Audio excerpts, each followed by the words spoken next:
I went to the MGM last week, or a couple weeks ago when the Super Bowl was happening, and Bert and Tom invited me to their show. I was a surprise guest. Right. And it was the first show where when I was on stage, I was like really in the moment.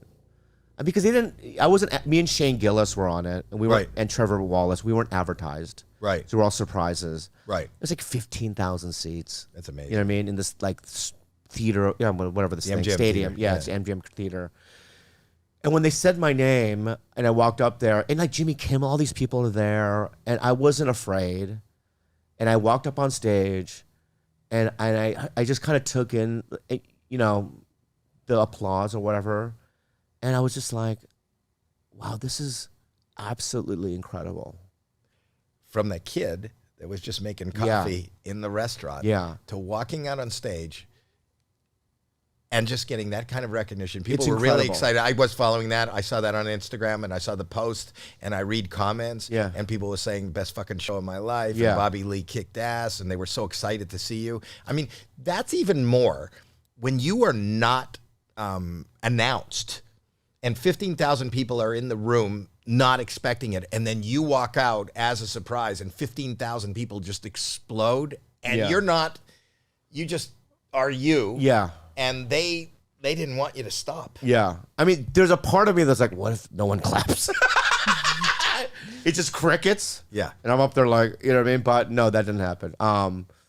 Yeah, and also like looking at that video too, it's like the only thing I did right in my life is walk through a little fear. Which is just going up on stage. I think everybody needs to walk through fear. It's getting kind of deep now. But I think if you're really comfortable, you know, I think most people in life don't achieve anything. And I'm talking about even in their personal life, because if it feels uncomfortable, they don't want to do it. They're searching for comfort, but that complacency just makes you not move ahead.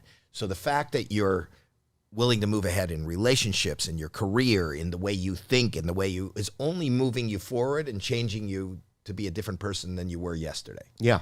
Yeah. Yeah, but you know, and you know, I've talked about my therapist about it. It's just like because I had a lot of trauma growing up, and I used humor as a defense mechanism to survive. And you know, one day she was just like, my therapist was like, you know, you used the one thing to survive, and you used it to your advantage and created a career for yourself.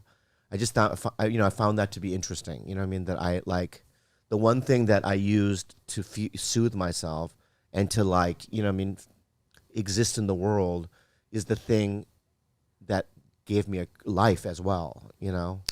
I think that everybody has a purpose. I do too. And people don't look for their purpose. Yeah. You know, they look to other people and go, oh, look what they're doing. That should be my purpose. That's the biggest problem with social media right now, because I think that people are trying to mirror what they see or how it looks or how many numbers. Well, because people are into results too, so it sounds like you're doing you're not into But results. that's what social media is people are looking like what's grabbing the attention right now of the masses, and that's what I want to do. But you found comedy and love comedy and do comedy because it's something that was amazing for you in general since you were younger.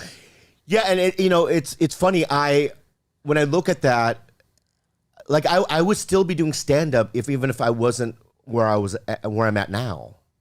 Well, you know, that's exactly how I feel. Yeah, if they took away everything from me, and I had I was a janitor or a server, I would be equally as happy. I mean, it sounds like bullshit because I have a lot, but I promise you, if I could go on stage 2-3 times a week, that's the one thing that I love. I love it.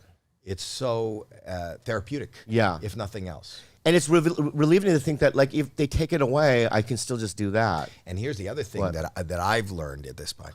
I don't give a shit if you laugh. Wow. I don't care. Wow. I want to make myself laugh. I want to get there. That's where I want to get next.